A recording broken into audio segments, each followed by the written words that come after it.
Nós vamos inicialmente saudá-los em nome da Associação dos Docentes Aposentados da Exalc, ADAE. Agradecemos a sua presença e a participação no Pagnósio 2011. Essa iniciativa da ADAE vem apresentar perante a comunidade de Piracicaba uma oportunidade de rever conceitos, apreciar princípios e ver como que os convidados conferencistas reúnem essas ideias todas e apresentam o seu ponto de vista. Aliás, é por essa razão que enfaticamente dizemos que o Pagnósio é composto de uma série de conferências, definindo assim uma oportunidade que se dá a uma pessoa erudita de expor as suas ideias perante uma seleta plateia de pessoas que se comprometeram, aparecendo aqui, a demonstrar que estão interessadas nos assuntos que serão ventilados. A nossa oportunidade para hoje é o senhor Cecílio Elias Neto. O senhor Cecílio Elias Neto é uma pessoa que tem se dedicado há dezenas de anos às artes da escrita. Envolveu-se com jornais. Antigamente havia em Piracicaba o Diário de Piracicaba. Lembro de ler o Diário de Piracicaba quando passou as mãos do Cecílio Elias, e posteriormente ele também se dedicou à criação de sua própria seu próprio meio de comunicação com a província. A província hoje ela é lida por pessoas que vão à busca da província. Você não cruza com a província. Não é como você entrar na banca de jornal e você olha lá aqueles 5, 6 jornais, escolhe qual que você... Não, você precisa saber da existência da província e ir atrás, a busca da província, porque é um jornal virtual que se encontra pela internet. Além disso, Cecílio Elias Neto é autor de diversos livros. Um deles que é citado com muita frequência, até no anúncio da conferência dele de hoje, o pessoal lá da tribuna colocou uma chamada lá na primeira página, dizendo Pagnósio 2001, Cecílio Elias Neto irá falar, e apresentou a citação do livro dele, que é Arco Verba, que é o dicionário caipiracicabano. Também um dos jornais anunciou como se estivéssemos nos preparar para uma conferência sobre crise. Na verdade, a conferência, vocês verão, ela será anunciada pelo próprio conferencista. A província eletrônica é de sua criação, mas além disso ele é um cronista com frequência do Correio Popular de Campinas. Ele me mandou uma pequena sinopse, e para vocês ficarem bem à vontade com a presença do Cecílio Elias, ele terminou dizendo assim: tá bom, né? Então, um abração, Cecílio. Eu passo a palavra agora ao Cecílio Elias Neto para a apresentação da sua conferência. Obrigado. Boa tarde a todos. Tá bom, né? Bom, ultimamente eu me transformei num homem de parênteses e de preâmbulos. É como se eu tivesse necessidade, nesse tempo de crise, sim, de muita perplexidade, eu sentisse, pelo menos pessoalmente, uma necessidade de estar me explicando. Eu queria iniciar com o preâmbulo, porque o convite que o ilustre amigo o professor Gilmar me fez, me pegou de surpresa, e eu fiquei muito honrado de poder participar do Pagnósio. O Pagnósio já é conhecido pela seleta plateia realmente e pelo nível dos conferencistas, como o Gilmar gosta de falar. Aí entrou o primeiro grande obstáculo para mim. Primeiro, eu não me sinto absolutamente ilustre. Segundo, eu não sei ainda definir bem o que é uma conferência. Eu preferia que fosse uma palestra, mas ele insiste na conferência. Então, eu estou profundamente honrado com isso, e o Gilmar lembrou de uma referência feita por um dos jornais da cidade, dizendo que eu viria falar sobre crises, uma visão pessimista dessas crises. Eu queria discordar do redator do jornal. Em primeiro lugar, eu não sou pessimista. A minha formação intelectual, inclusive, dos meus tempos de marxismo e juventude, ela teve uma inspiração muito bonita, muito forte, do Gramsci. E o Gramsci, ele falava numa das suas cartas da prisão para os seus correligionários, para os seus alunos, ele dizia o seguinte: mantenho sempre o ceticismo da razão, mas com a esperança no coração. Então, eu me sinto assim. Eu ainda, já chegando aos 70 anos, eu me sinto com muita esperança no coração, mas eu continuo sendo cético, racional em muitas e muitas coisas, e tomado de muita indignação, inclusive com tudo isso que nós estamos vendo. Maravilhas e problemas que nós estamos enfrentando. Pois bem, a proposta do querido Gilmar, do Palinósio, é uma proposta dialética. Vamos ver se você mexe aí.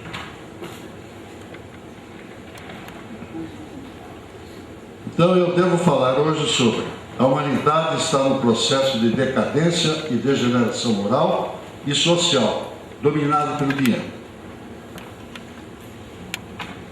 Mas há a hipótese apresentada pelo ilustre, ele sim, o Sr. Gilmar, que foi: o progresso da humanidade deve-se à conjugação das contribuições da arte e da ciência.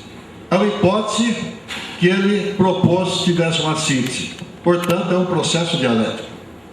E no processo dialético eu tenho que olhar para aquilo que ele falou, progresso da humanidade. Eu não posso discordar quanto ao progresso. Mas eu dialeticamente teria que falar o seguinte: se há um progresso, por que não um não progresso? Se há arte, por que uma não arte? Por que uma não ciência? Então, essa talvez seja hoje a minha responsabilidade, de nós questionarmos, conversarmos e refletirmos sobre isso. Afinal de contas, nós vamos falar nada mais nada menos do que existência. Vamos falar sobre a existência. É disso que o Palinósio está falando e irá até o fim falar. A existência, especialmente humana. Isso me levou a refletir sobre algo que eu li de Santo Agostinho há muitos e muitos anos, que eu acho Santo Agostinho, não tirando o aspecto religioso, por favor, a potencialidade da inteligência dele, da capacidade intelectual, de reflexão, é uma dessas coisas assombrosas da humanidade, em meu entender. E Agostinho dizia o seguinte sobre a existência: a pedra existe, o cadáver existe, mas não vive. As plantas existem e vivem.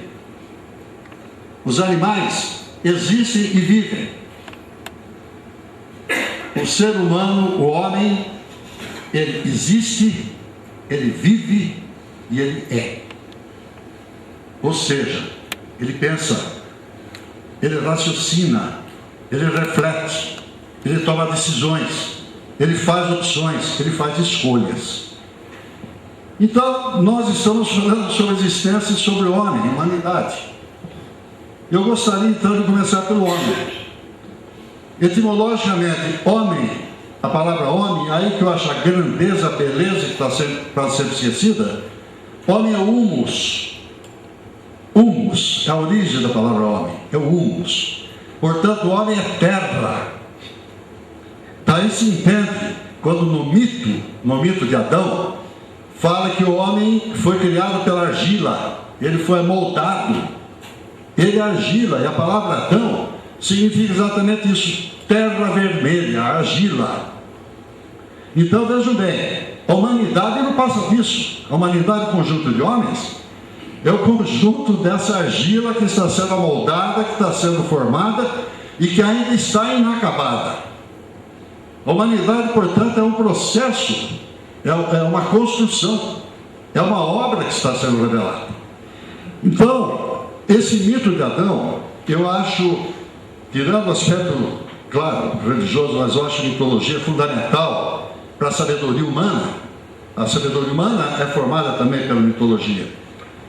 Se a gente pensar bem, quando o Criador fala para Adão que ele é inocente, o inocente é o insciente, aquele que não tem conhecimento.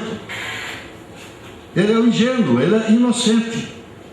Então não se aproxime da árvore dado conhecimento, porque ali você vai conhecer o bem e o mal. Ali você vai conhecer a ciência. Na hora que ele vai e descobre a ciência, ele vai se tornando o homem pronto para o bem e pronto também para o mal. Então começa essa história humana por aí. O mito de Adão, que é um mito da construção do homem. A biologia, a ciência, fala homem, animal racional, a família de primatas. O cristão fala feita a imagem e semelhança de Deus. E me agrada muito uma observação do Heidegger, que o Heidegger ele fala do homem e diz o seguinte, que o homem, para ser verdadeiramente homem, ele tem que ser homo humanus, para se contrapor ao homo barbarus. O homo humanus é exatamente aquele homem que foi construído animicamente, espiritualmente, intelectualmente, ao contrário do bárbaro que ainda está no processo primitivo. Muito bem.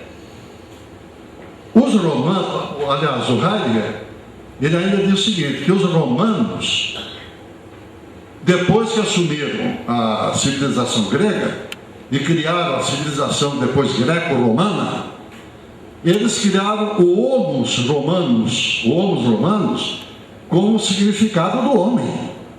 O que é homem naquela antiguidade romana?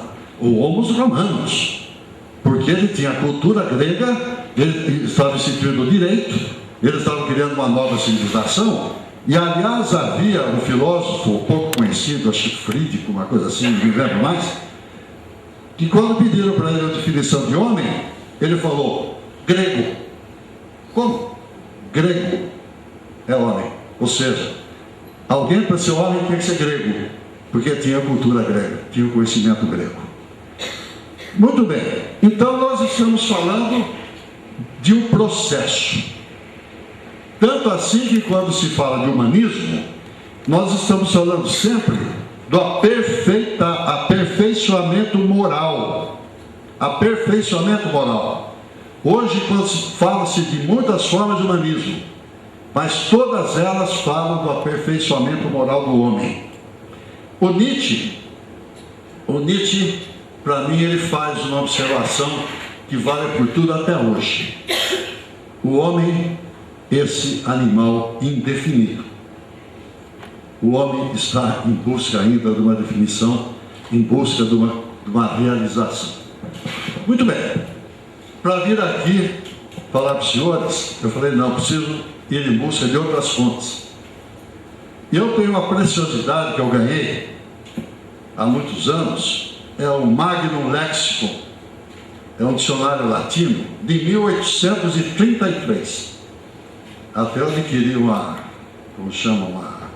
alergia de tanto compulsar aquele dicionário de 1833.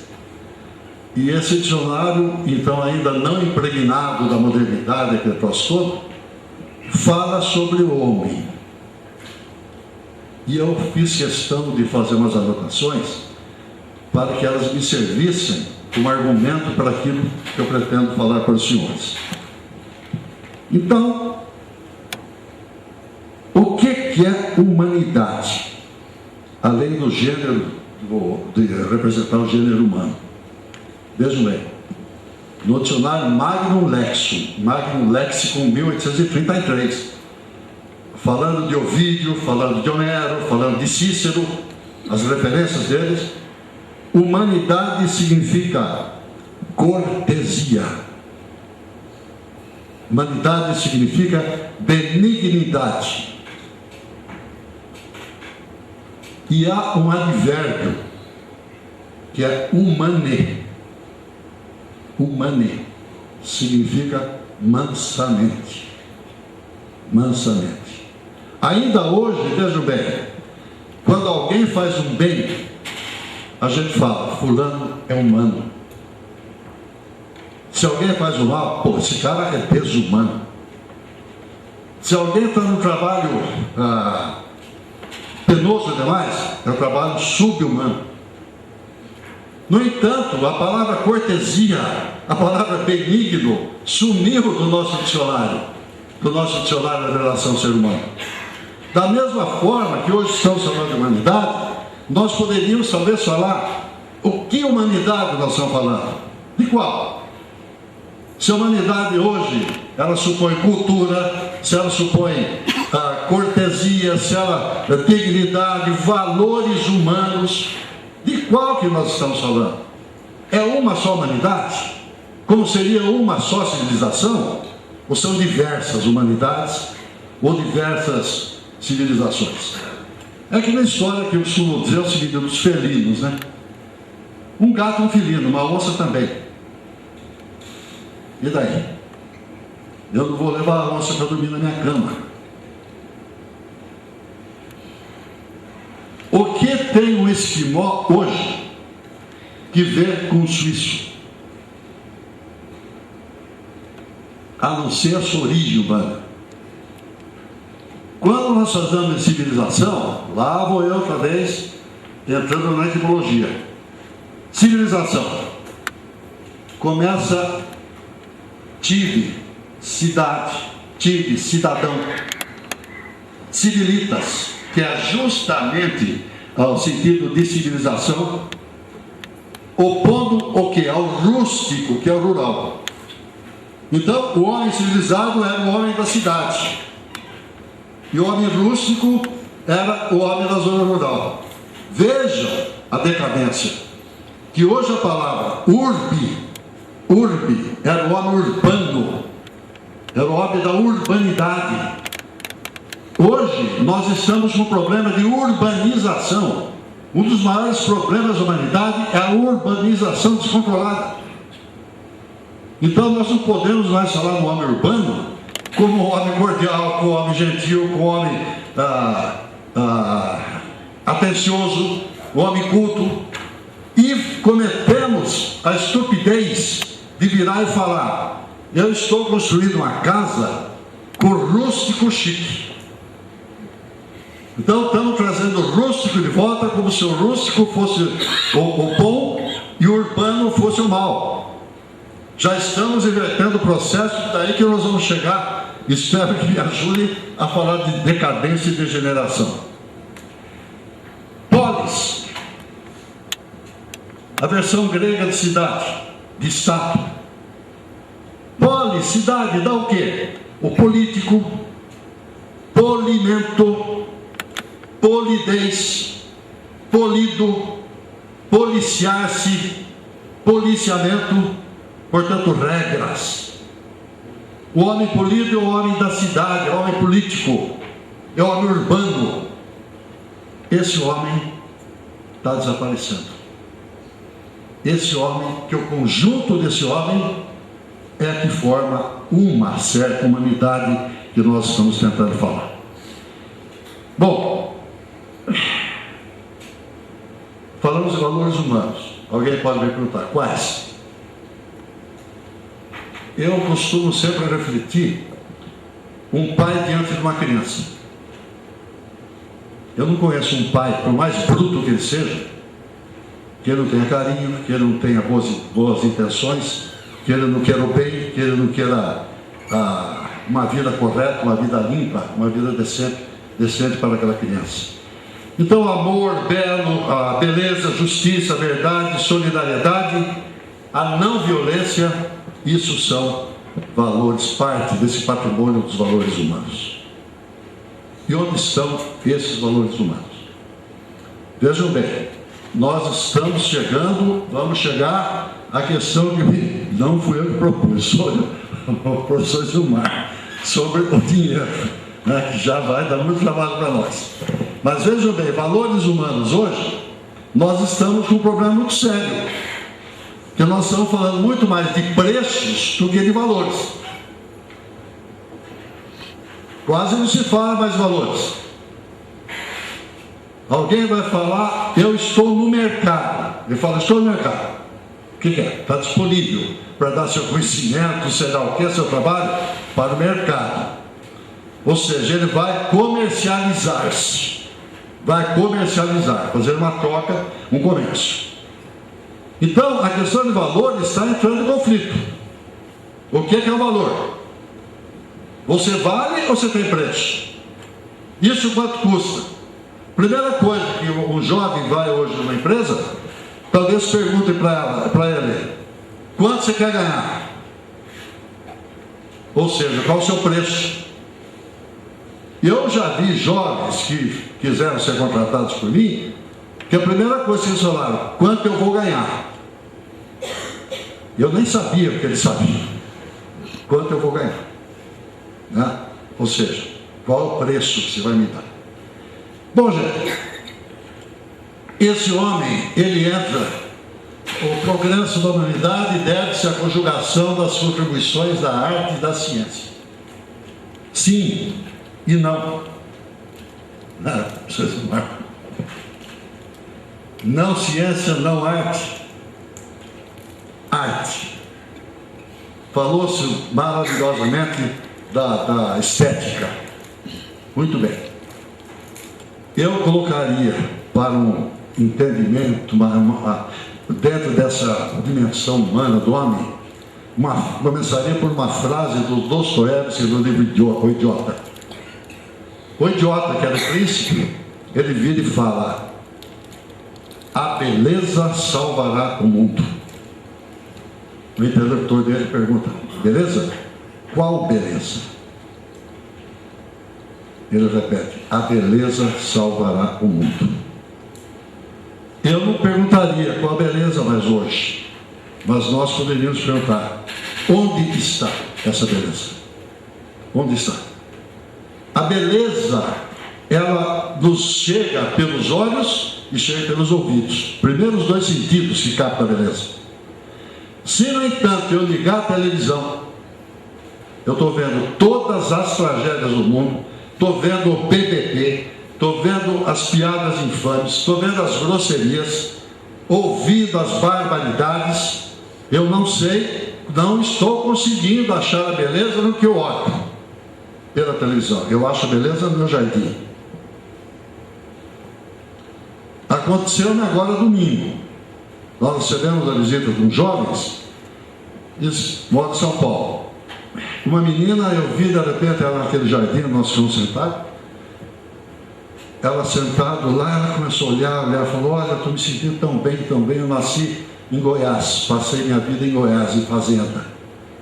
Estou vendo verde, estou vendo árvores. E falou, em São Paulo eu moro. Quando eu estou muito angustiada, eu subo numa cadeira, eu olho pela janela do banheiro e lá eu vejo um pedacinho do céu. Ela vê a beleza. Subindo na cadeira, ela ouve o quê? Nós estamos ouvindo o quê? A beleza contagia, me perdoe, mas eu vou citar outra experiência que eu tive. Eu costumo, há muitos anos, a vida inteira, eu trabalho com música, sempre com música de fundo, música clássica, alguma coisa assim. E eu tinha uma doméstica que trabalhava comigo, uma jovenzinha, ela fazia limpeza, tal, muito quietinha, era quase analfabeta. Noiva, até eu e minha mulher fomos padrinhos do casamento dela. Um belo dia, eu estava sem automóvel e o noivo dela foi buscá-la. E ela falou, olha, ele está com dificuldade de ir em tal lugar. Eu falei, não, eu levo o moço. Na hora que eu entrei no carro, eu vi Vivaldi. Estava tocando Vivaldi no carro, né? Eu falei, puxa vida, Vivaldi, é rádio ou é disco? Ou é CD? Eu falei, é CD. Ela gosta tanto do que ela ouve aqui na casa do senhor, que nós começamos a colecionar. Aliás, que José Lima, aliás, o Rubem Alves, nosso amigo, quando eu contei isso para ele passou nas aulas de educação, ele falava disso, quer dizer, esse contágio que se dá se a gente perceber. Você perceber? Então, aquela menina era quase analfabeta. Ela se encantou, ela nem queria saber, se perguntasse para ela que era Beethoven, Liszt, Bach, Mozart, nem sabia que era, mas ouvia e gostava e coisa. Essa beleza está desaparecendo. Ela existe e sobrevive, mas ela está sendo esquecida. A beleza salvará o mundo. Vejam bem, a estética, ela conseguiu separar aquela noção do verdadeiro e do belo. Verdadeiro está ligado mais com a razão. O belo mais para o sentimento, mais para a contemplação. Então, não é a razão que vai descobrir o belo. Tanto é que o belo não precisa de definição e nem tem definição. Os escolásticos, eles diziam que o ser humano, ele era bonum, verum, pulcrum, bono, vero, pulcrum, não sei mais o que. Era bom, verdadeiro, belo. Bom, era por aí, falta um. Era quatro, não me lembro. Deixa eu ver se eu tenho aqui. É uno, pulcro, vero e bono. Então, belo.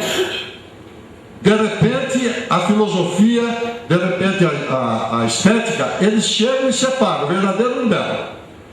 No entanto, Platão falava, o belo é a beleza, é o esplendor da verdade.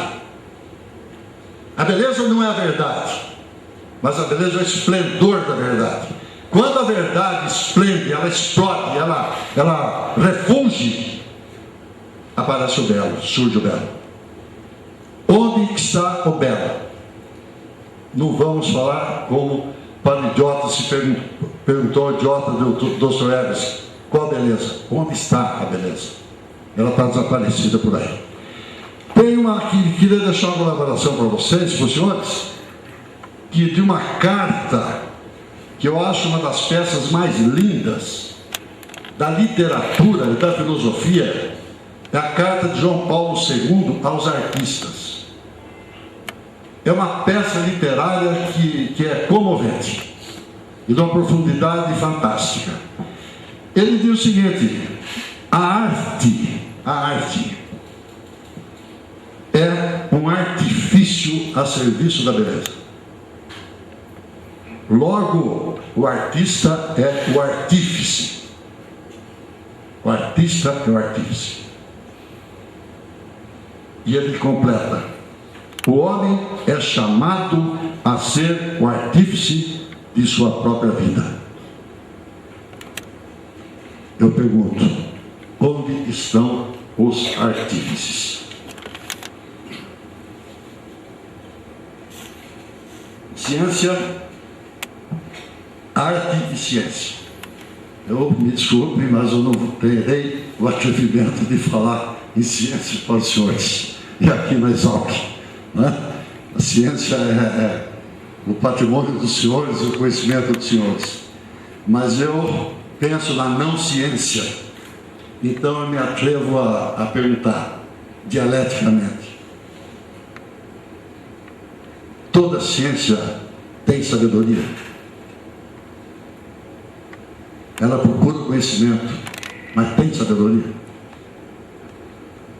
Às vezes, está em busca do quê?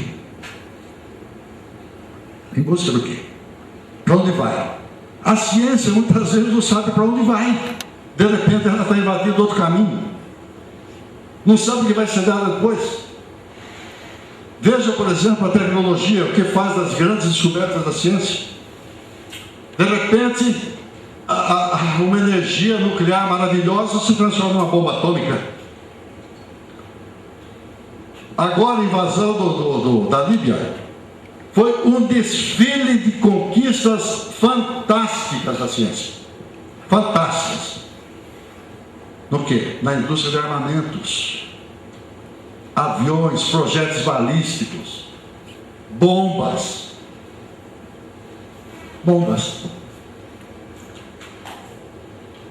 Então a ciência chegou a um ponto que às vezes eu penso será que é verdade? Ou é ficção? Tais as maravilhas que a ciência descobriu. Tais as maravilhas. Coisas fantásticas, especialmente para mim que não sou homem de ciência. Aliás, quando disse que eu estava inibido, o jornalista, ele é especialista só numa coisa, em generalidade. Ou seja, fala tudo por cima. Não tem outra especialização. Eu me recordo que um dia, quando aconteceu aquele 11 de setembro nos Estados Unidos, das Torres Gêmeas, me telefonaram, eu estava trabalhando, falou: Cecílio, veja o que está acontecendo na televisão, você viu? Está a televisão ligada?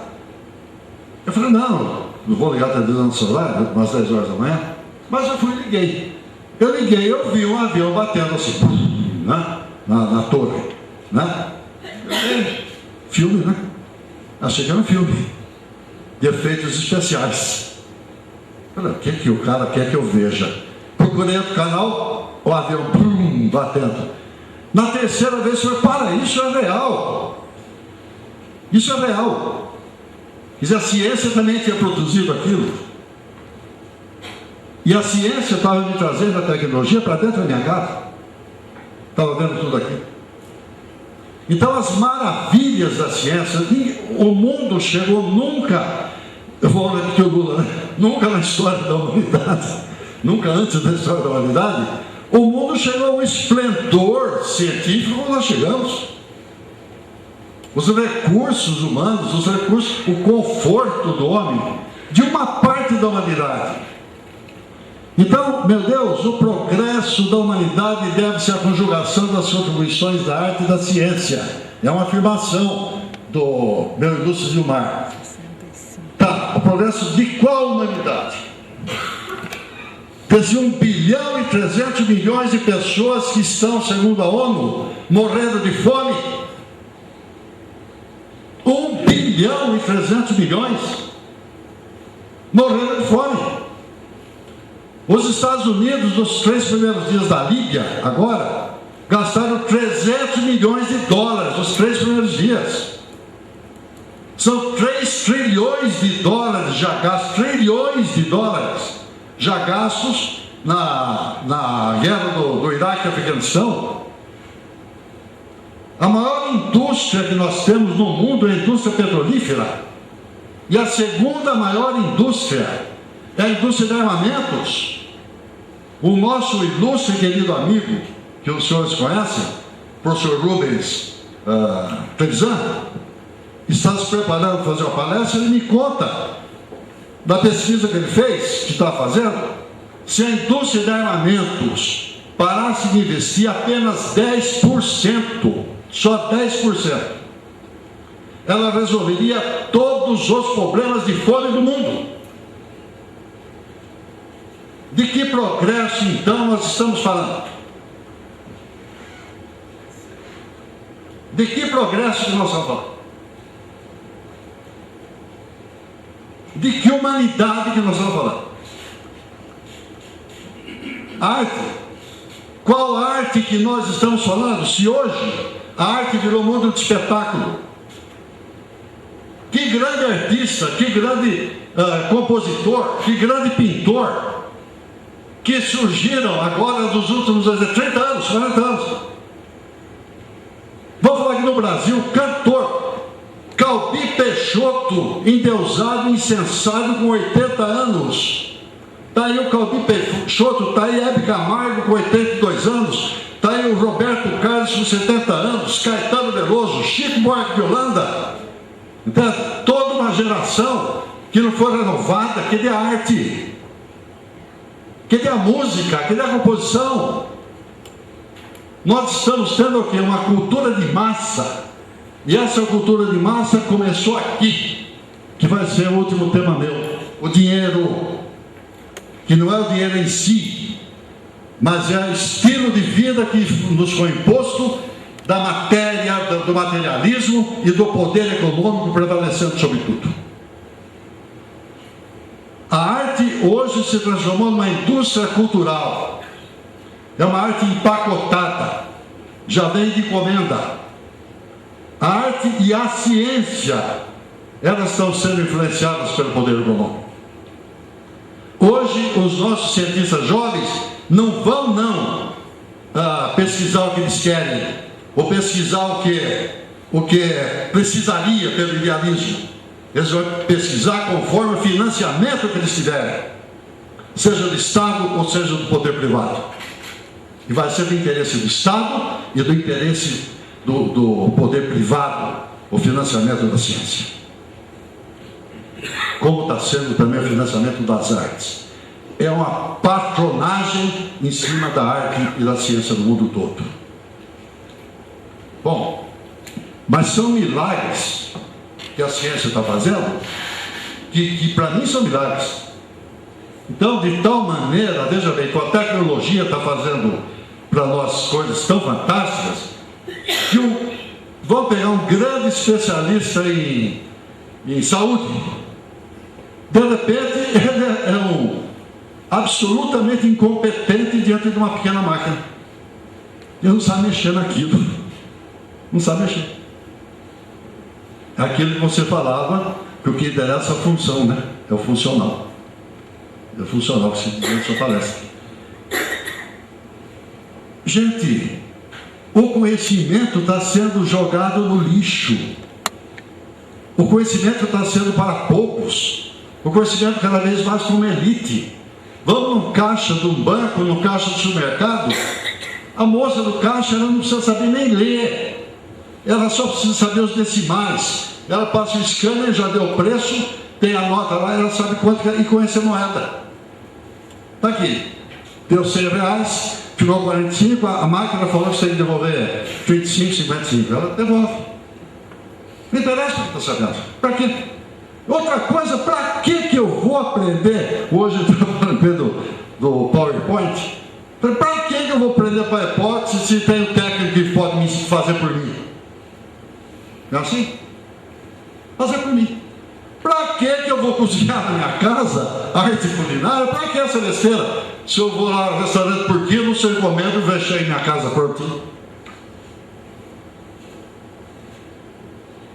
Progresso ou não progresso? Progresso ou não progresso? Bom, por falar em progresso, o que seria progresso? O progresso é um movimento gradual de crescimento do bem-estar ou da felicidade, com a melhoria do indivíduo e da humanidade. Isso é progresso. Definição filosófica de progresso, definição política de progresso, segundo Norbert Bocker. Progresso conta com um gradual crescimento do bem-estar ou da felicidade, com a melhora do indivíduo e da humanidade. Nós estamos tendo um progresso sim tecnológico, um progresso sim de ciência, mas será que o bem-estar da humanidade, o bem-estar do próprio indivíduo, é como se nós estivéssemos numa gaiola maravilhosa? Agora não é mais uma gaiolinha, agora é uma grande gaiola.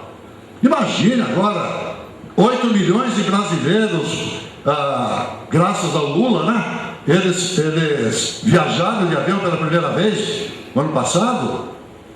A gaiola saiu daqui, foi lá, voltou, está maravilhoso, porque a gaiola está ampliada. Tem alpiste, come alpiste, voa um pouquinho, é o pão e circo, com outras técnicas, com outras formas, com outro contexto histórico. O Brasil, 52% da população brasileira hoje compõe a classe média brasileira. Mas que classe média? Qual classe média? Hoje a classe média é identificada pelo seu poder de consumo. Pelo poder de consumo. Aumentou o salário desse, daquele, são consumidores. A classe média do Brasil hoje é a classe dos consumidores. E a dignidade do país, a dignidade do direito, da justiça, não está mais na Constituição, não. Está no PROCON. Qualquer pessoa do povo sabe direitinho o que é o PROCON, mas não sabe absolutamente nada dos seus direitos de cidadão, dos seus direitos de homem e de ser humano. Não sabe. Porque a classe média Marx, o esquecido Marx, o caluniado Marx, que Marx foi um dos grandes vultos da humanidade. Esqueçam do Partido Comunista, esqueçam de Stalin, esqueçam de tudo isso. Marx renovou o mundo com a sua teoria econômica. O Marx dizia claramente: a cultura da classe dominante, a cultura dominante e a cultura da classe dominante. A cultura dominante é a cultura da classe dominante. A cultura brasileira vai ser a cultura dessa classe dominante, que está agora ganhando 4, 5, 6 mil reais por mês, e ele pode agora comprar uma televisão de plasma, pode trocar seu carro, pode fazer aquilo, e só. E só. Não se pensa mais. Não se cria mais. Não se produz, consome-se. Consumidores. Tudo é consumo. Meu Deus! Consumir é morte. Seu consumo já acabou de destruir. Consumir, destruir. Acabou. E nós falamos de consumidores. Não falamos de criação. Não falamos de produção. Progresso tem esse sentido e ele precisa, lembrou bem o Gilmar, não há progresso que não seja ético. Ele tem que ser ético. Ele tem que ter um objetivo realizável, digno. Não existe o progresso linear. O progresso, ele é em espiral. Começa, cai, levanta, e é gradual. A palavra progresso, ela tem um lado positivo do progresso. O progresso significa ir, caminhar, ir para frente.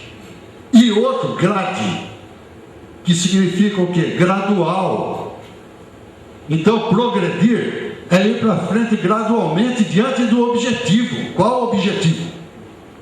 Se você não define o objetivo ético, pode ser crescimento, pode ser inchaço, pode ser o que for, mas não é progresso. Não é progresso. Que podemos falar em progresso porque a Rússia, um exemplo, inventou agora uma arma mais poderosa que os Estados Unidos. Então ela tem capacidade agora para matar, destruir a humanidade 10 vezes. Olha que conquista da ciência maravilhosa. Qual o sentido ético disso? Ou a ciência não tem importância nenhuma na questão ética? Tem. Não vamos falar esse negócio que é a moral e que é o uso que se faz dela que é a moral ou moral. Não é assim não. Não é assim não. Bom, eu não marquei o horário. Esqueci.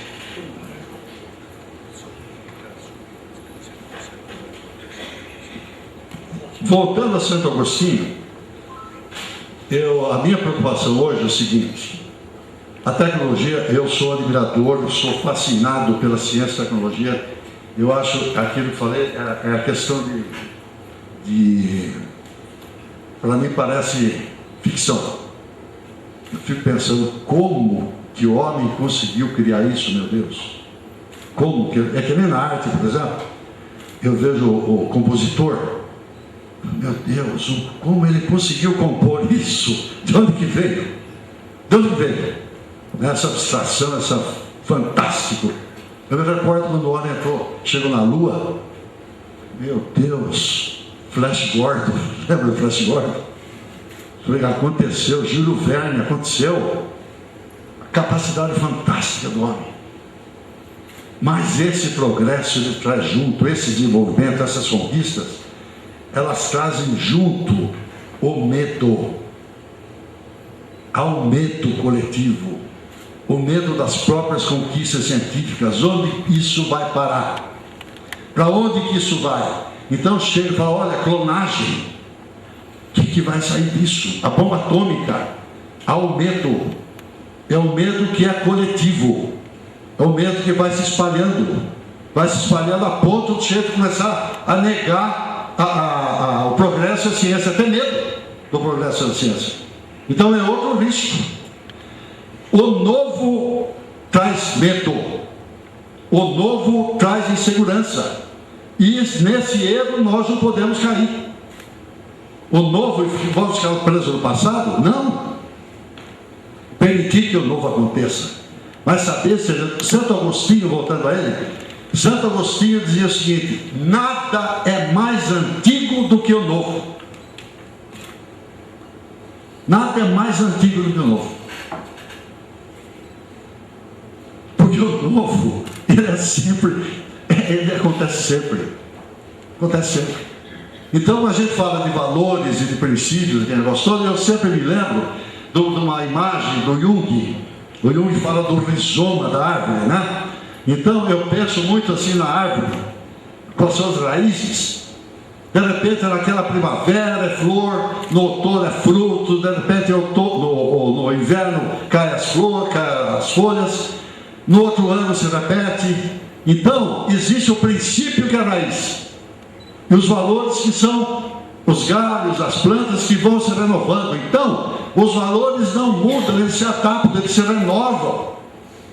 A primavera desse ano não é a mesma do ano passado, mas é primavera. O inverno que vai chegar não é o mesmo do ano passado, mas é inverno. Existe por quê? Porque existe o princípio, que é o princípio humano, esse princípio de todos nós. Então os nossos valores vão se adaptar. Eles se adaptam, mas eles não mudam. Então o que acontece? Vamos chegar na decadência? A decadência exatamente é essa perda de valores.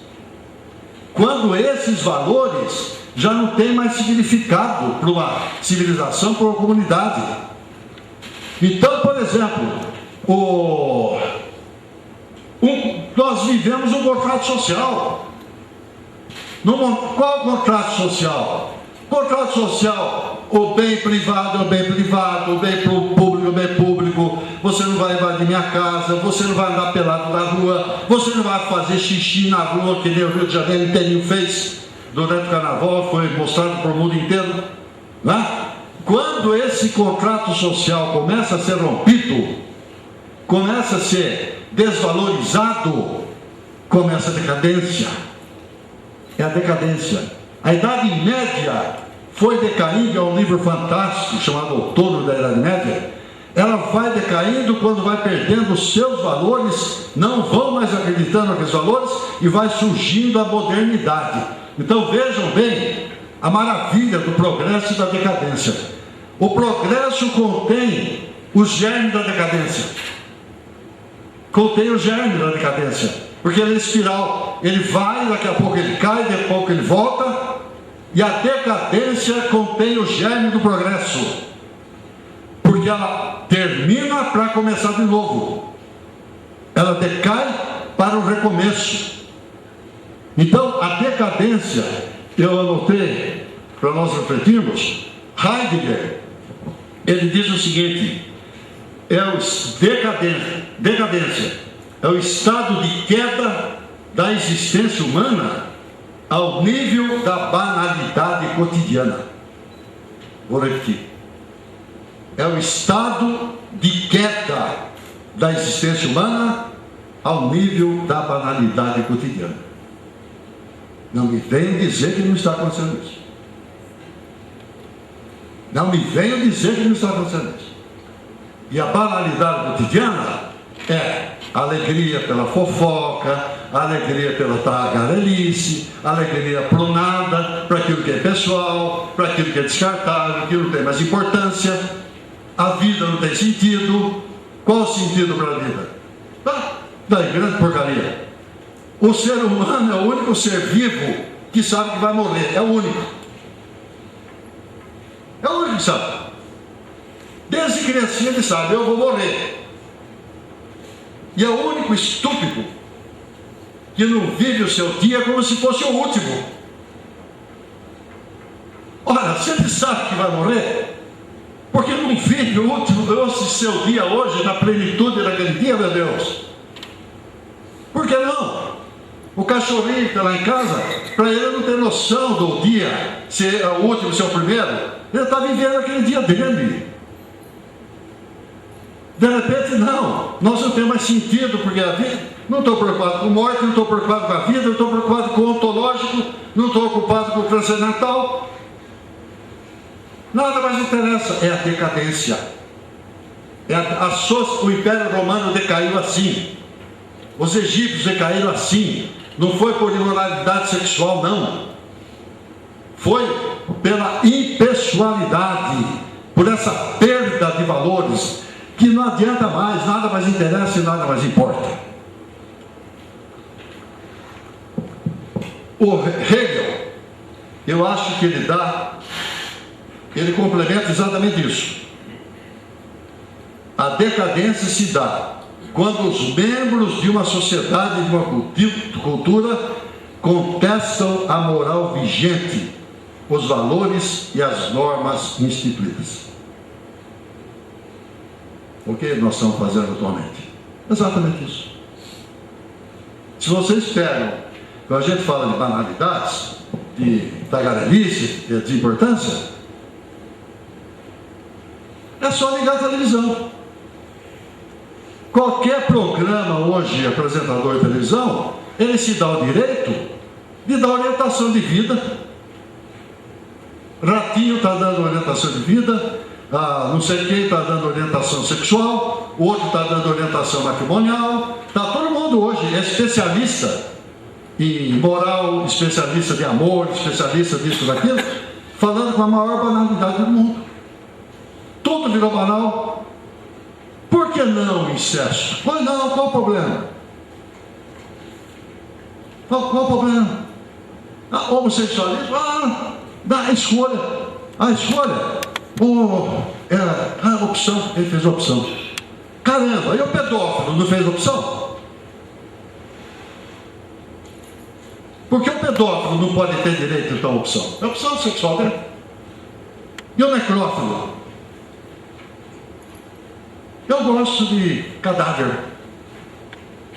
Opção. Vamos fazer um movimento agora gay, necrófilo por aí. É opção, não é? E o zoófilo? Hoje eu vou dormir com aquela cabrita, hoje eu vou dormir com aquela vaca. É opção.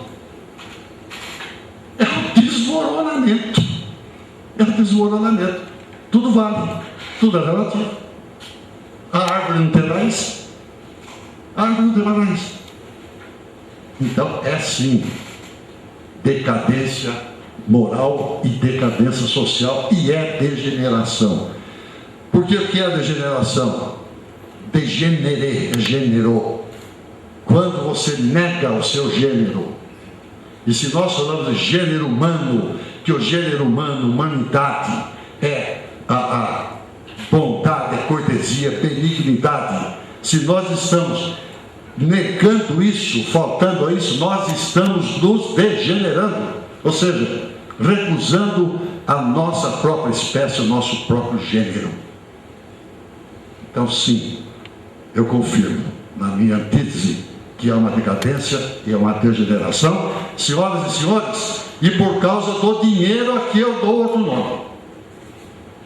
Eu dou o nome de o dinheiro não é o dinheiro em si. O dinheiro é apenas um instrumento. É um meio. É o materialismo, é o poder. As três vertentes fundamentais do poder são o poder político, o poder ideológico e o poder econômico.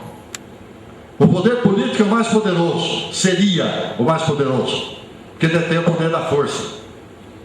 O poder ideológico é o poder das ideias, o poder das igrejas, o poder das universidades, o poder da imprensa. E o poder econômico é hoje que está imperando, o poder das grandes corporações, o poder da indústria, o poder do empresariado. Esse poder existe desde que homem é homem. O poder é aquela capacidade de agir. Você tem capacidade de agir. Não vamos confundir o poder sobre coisas. Eu tenho poder sobre isso, sobre aquilo e tal. O poder do homem sobre o homem, aí que está o perigo. O homem, o lobo do próprio homem. Então, o poder do homem sobre o homem, ele redunda no poder que ele tem de vida e de morte. E o poder econômico hoje adquiriu essa força extraordinária ele tem o poder de vida e de morte sobre uma pessoa, não, sobre a humanidade. Porque desde o meados do século passado, olha, houve 2 guerras mundiais, houve guerras de todos os tipos. Eisenhower, nos anos 1950, ele advertiu o mundo, ele deixando o governo dos Estados Unidos, ele advertiu o mundo, dizendo que está surgindo o Estado militarista, está surgindo um complexo industrial militar. Esse complexo vai dominar o mundo. Ele advertia Eisenhower, ex-presidente dos Estados Unidos, nos anos 1950. Nos anos 80, você viu?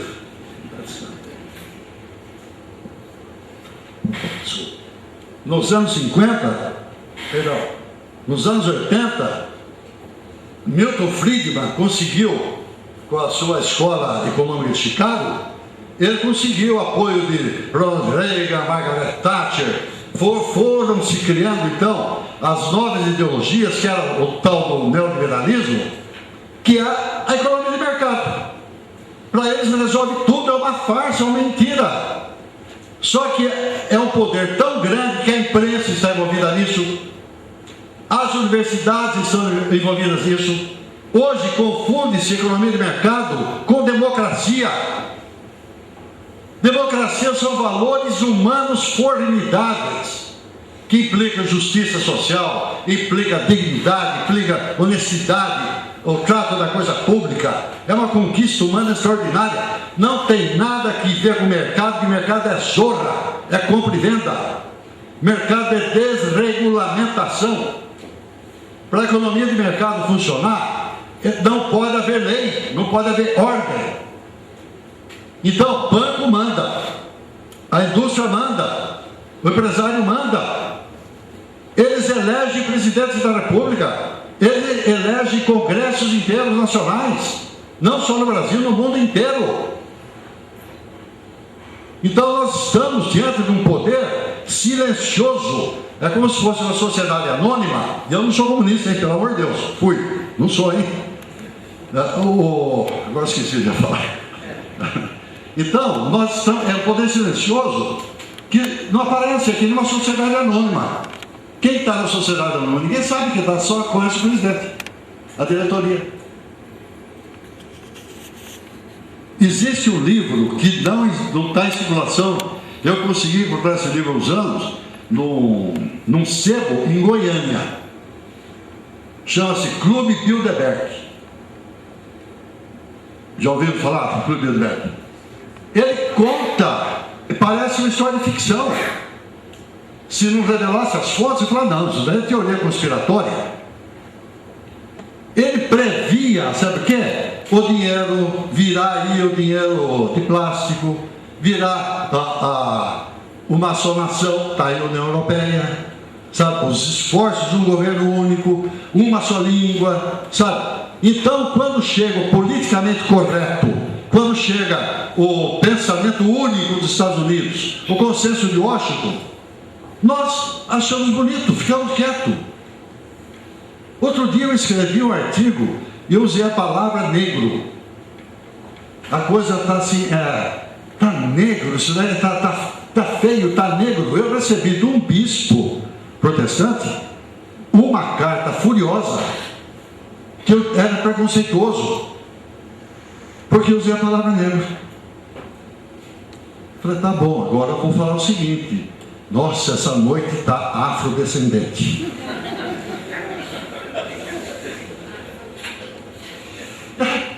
Olha, eu, pelo amor de Deus, eu também tenho parentes homossexuais, eu tenho grandes amigos homossexuais. Um grande amigo meu veio a falecer agora há poucos meses. Você lembra dele, Zé Azul? Frank Carlos. Grande figura, né? Você lembra? Grande figura, escreveu um livro sobre a história dele. Sujeito maravilhoso. Ele é homossexual, assumido, discretíssimo. Ele me convidou para assistir a última peça dele, era Cabra, junto com o Zé Wilker.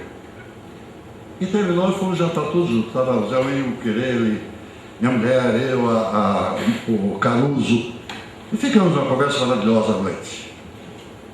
Mal sabia eu que alguns dias depois ele ia morrer. E aí começou a aparecer alguns homossexuais. Ele virou e falou assim, deu uma explicação, duas palavrinhas. Homossexual não tem nada a ver com bicha. Viado é viado, homossexual é homossexual. Então hoje você não pode mais chamar ninguém de bicha. Ó, para de bichice. É preconceito.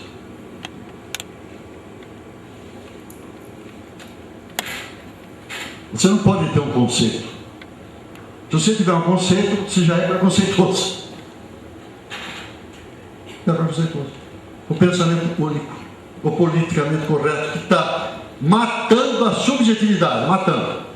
Você tem que falar o que o poder pensa, o que o poder quer, o que convém ao poder. Gente, antigamente eu lia 4, 5 jornais por dia para querer somar as opiniões e ver o que extrair. Eu sou jornalista, então se eu bato os olhos numa manchete, eu já sei o que está escrito lá. Tenho 55 anos de janela. Hoje eu leio só um, porque todos estão iguais. Todos estão iguais. As mesmas agências noticiosas, as mesmos posicionamentos. Revistas, mesma coisa. A indústria, por exemplo, cultural, é batata. Vai ser lançado um livro agora, aí qualquer. Daqui a pouco aquele livro está na capa de Veja, capa de Isto É, capa de Época, capa não sei o que lá, porque a indústria está pagando a divulgação, está pagando a promoção. Quando o Orwell falou 15 minutos de fama, 15 minutos de fama, tudo é descartável. Tudo é descartável. Poder econômico, portanto, no lugar do dinheiro, que é o dinheiro. Que é o dinheiro. E assim vai indo, eu vou ter que terminar. Eu sei que eu já estou chegando no horáriozinho, mas nós estamos vivendo exatamente essa época onde todos esses valores estão sendo perdidos, inclusive um que não se fala mais, e culpa também dos pseudocientistas, o sagrado. A ciência tem medo de falar do sagrado. Tem medo, como se o sagrado não existisse, como se só a razão resolver. Outro dia um garoto de 14 anos ouviu na sala de aula e repetiu para mim. Chegou e falou, sei que saiu a conversa, ele falou, eu não acredito em Deus. Menino de 14 anos, né? Falei, o que será que ele está lendo? Eu só acredito no que pode ser provado.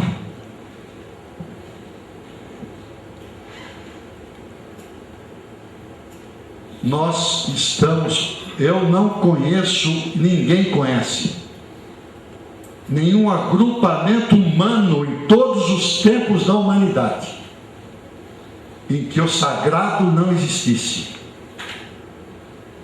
em que não existisse uma forma de religiosidade, e não confundir religiosidade com religião. Religião é a religiosidade institucionalizada, no culto, no que ele gostou. Mas a religiosidade humana é universal. Não há um homem, eu não conheço, que em um momento da vida não tenha sentido essa religiosidade, o transcendental. Nós estamos matando isso, tirando o ser humano. Se você tira o sagrado, qual o sentido que você vai dar à vida? Qual o sentido? Não estou dizendo que vai para o inferno, para o céu, não é isso. É a dignidade do homem, então ele é o quê? Ele é o quê? É um mistério, a espiritualidade. Esses tempos estão matando tudo isso. Então, eu não sei de que progresso nós estamos falando e qual progresso que nós estamos buscando. Termino, antes de jogar a palavra para os senhores, com uma frase que está no I Ching. O I Ching diz o seguinte: após a decadência, sempre haverá um ponto de mutação. Aí eu reflito a minha esperança nisso. E como eu falei que há esperança, eu quero terminar, talvez emprestando uma dica para o meu querido Nilman. Viu, Nilman? É a minha esperança também. É uma historinha que eu vi há muitos anos. Qual saída? Qual saída? Né? Que o homem estava sentado lendo seu jornal e o filhinho pequeno chegava: pai, que é isso? Pai, vou brincar. Pai, ele querendo ler o jornal. Ele querendo ler o jornal. E o filho enchendo. Pai, vamos. Ele pegou, ele viu que tinha um mapa mundi numa folha de jornal, né? O mapa, o globo. Ele falou: quer saber uma coisa? Picou o mundo, destruiu o mundo, né? Destruiu o mundo, jogou no chão. Falou: olha, na hora que você reconstruir o mundo, você vem conversar comigo, tá? Reconstrua o mundo, você vem falar comigo.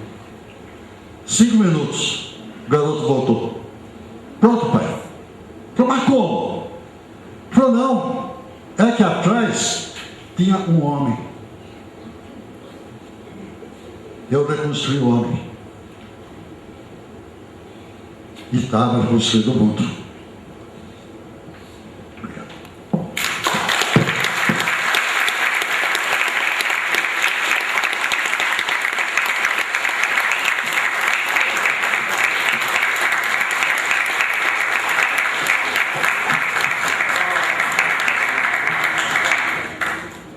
Oportunidade para a manifestação da plateia, se desejarem uma pergunta. Como eu disse antes, a conferência é a oportunidade para um erudito expor as suas ideias. A plateia veio para ouvir as ideias dele, não ele para ouvir as ideias da plateia. De modo que, se houver alguma pergunta, fique à vontade. Na verdade, é difícil fazer uma pergunta, né? Então eu vou fazer só um pequeno comentário sobre essa coisa final que você falou, de que a ciência, ela não gosta ou abandona o sagrado, não é? Então eu só faço um comentário assim que isso até eu, como mais cientista do que artista, acho que isso é meio verdade. Mas eu vejo então até uma vantagem na arte, porque a arte leva em conta o sagrado. Nós temos as músicas religiosas, nós temos os quadros de santos, e a ciência não tem esse contraponto. É só um comentário.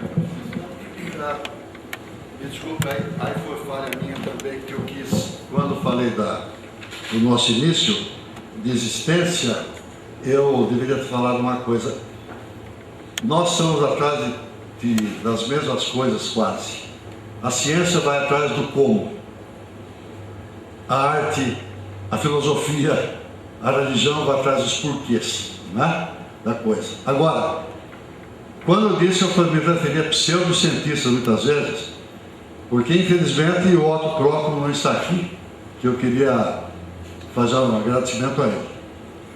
O Otto é um grande amigo meu, e uma das surpresas que eu tive na minha vida, no tempo que eu ainda estava militando no Partido Comunista, foi quando eu vi o Otto e depois o professor Malavolta, eles falarem de fé como cientistas, né?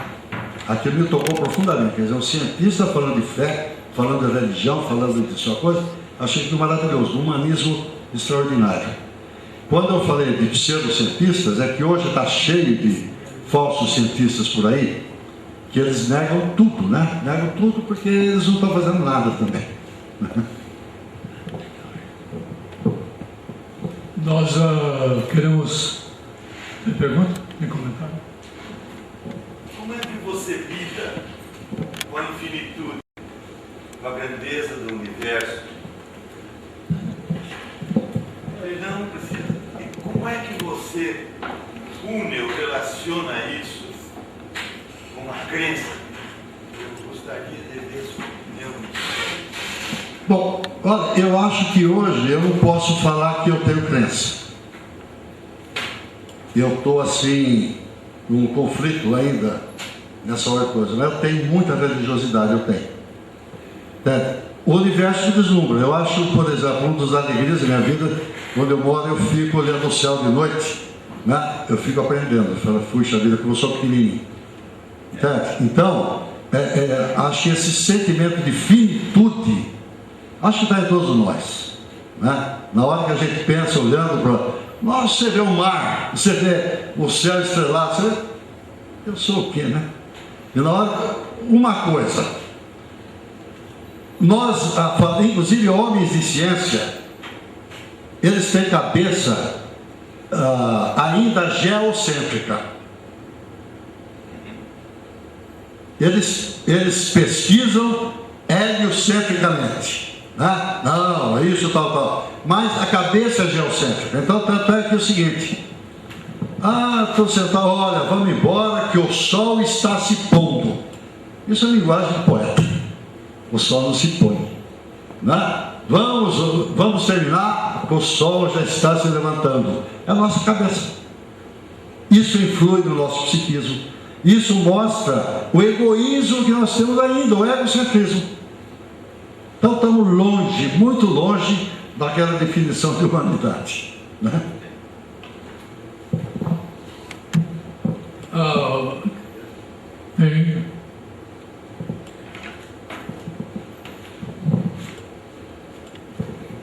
O senhor citou aí os Bilderbergs e o senhor, a primeira pergunta, o senhor acha que o poder está tão concentrado assim, ou eles não levaram em consideração a globalização? Por isso o senhor falou sobre, bom, eles têm a concentração do poder econômico nas mãos.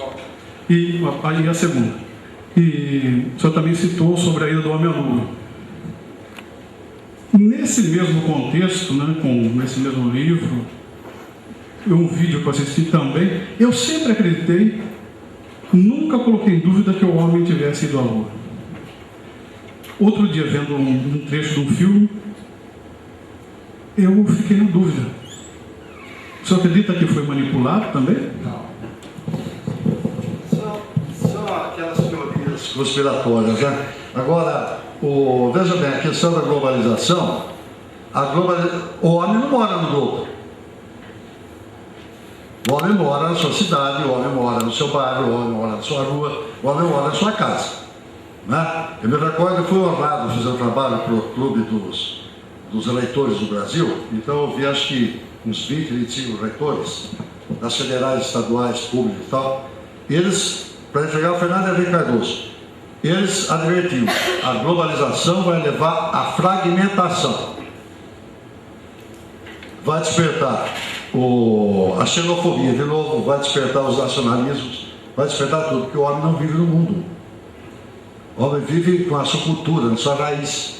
A globalização faz parte desse projeto econômico, porque desde Marx, o Marx falava: olha, quando terminar as máquinas roubando emprego, o poder de consumo vai cair, eles vão ter que ir para outro país, para novos mercados. Está se repetindo agora na época digital. Então, o que se desregulamentou foram as barreiras, estão sendo barreiras alfandegadas. Claro que a cultura tem grandes benefícios, não são só elas, mas tem muitas mentiras em cima disso, e tentando nos transformar realmente em homens universais que não somos. Não somos.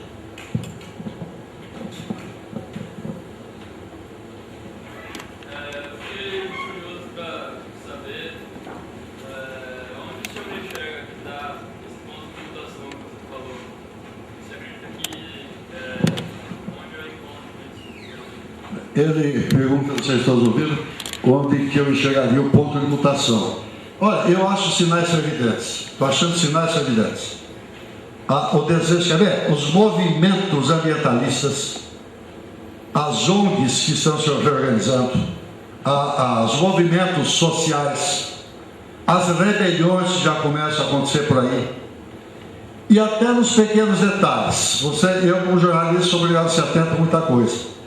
As moças estão querendo se casar de noiva novamente.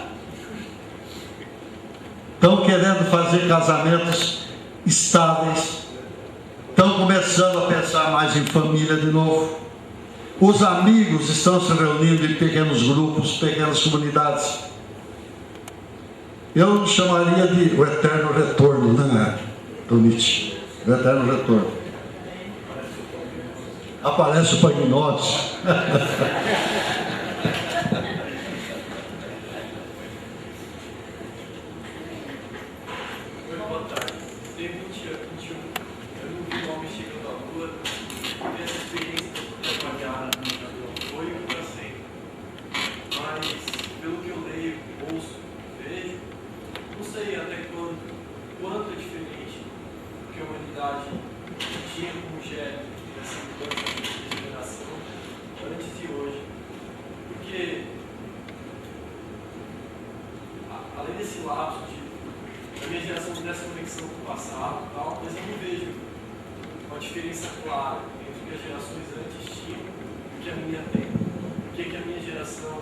Eu vejo muita coisa ruim, mas também vejo muita bondade, muitas coisas que praticam o homem.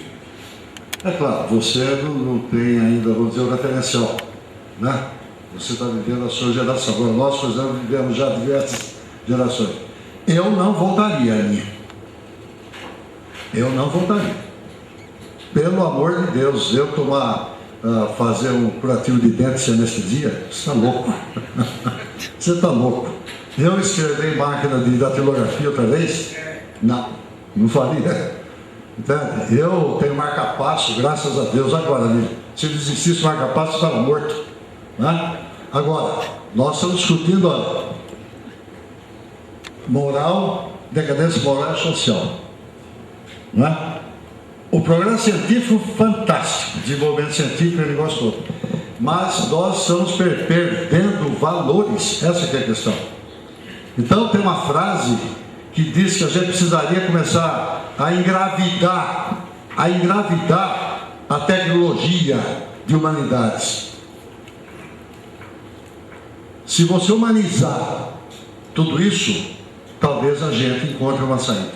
Né? Agora, eu não votaria.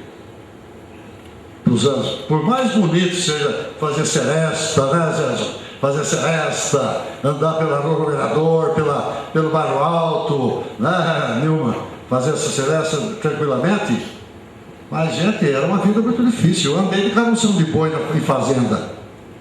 Hoje eu ando de jato.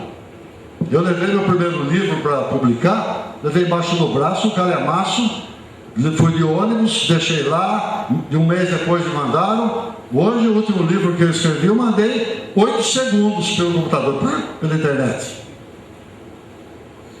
Então, as vantagens das comunidades são extraordinárias. Agora, a sabedoria que está faltando de nós sabermos transformar isso num humanismo profundo. Não é possível que com tantos recursos haja tanta miséria, tanta violência, tanta fome, tanta insegurança. Por que se dá tanto valor à segurança? A segurança e não se dá valor à infância. Sim, eu vejo isso, mas se você pegar Machado de Assis, escritores antigos, todos eles apontavam esses valores já na... Mas claro, isso é um ciclo. Por exemplo, conversando com meus avós, conversando com gente mais velha, eu percebo muito mais, mesmo que tenha toda essa coisa politicamente correta, eu percebo muito mais preconceitos, uma série de cavanquices que a minha geração já vem perdendo. Então, acho que em algumas coisas a moral há uma decadência em outro debate.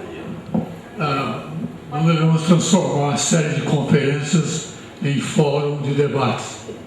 Por isso que o Pagnotti sempre desde o começo procura oferecer essas definições. O que é simpósio, o que é seminário, o que é debate, o que é congresso, o que é série de conferências. São outras oportunidades.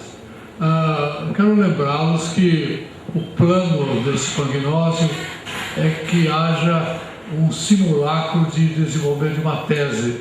Então, apresentamos primeiramente as observações, formulação da hipótese, agora a oportunidade da antítese. O que se segue agora pela nossa programação São 14 apresentações, alternando arte e ciência, em que os convidados irão trazer os dados. Agora virão os dados para concretizar essa pesquisa e vermos se chegamos a uma conclusão. Os dados virão nessa alternância, começando com física. Física, no próximo dia 11 de abril, o professor Klaus Reicher, que está aqui, trará a participação da física como a sua contribuição para o progresso da humanidade. Assim virão essas 14 trazendo esses dados, para que pareça como se fosse um curso. Aliás, falando em curso, a nossa tabuleta de frequência está correndo por aí, não deixe de assinar se estiver interessado no certificado no final. Nós, nesse momento, é o momento de farmos o nosso agradecimento em nome de toda a plateia presente ao prezado amigo Cecílio Elias Neto, que leva uma lembrança da Exalc, e o nosso agradecimento pela sua contribuição em dar continuidade a esse plano do Pagnósio 2011. Muito obrigado.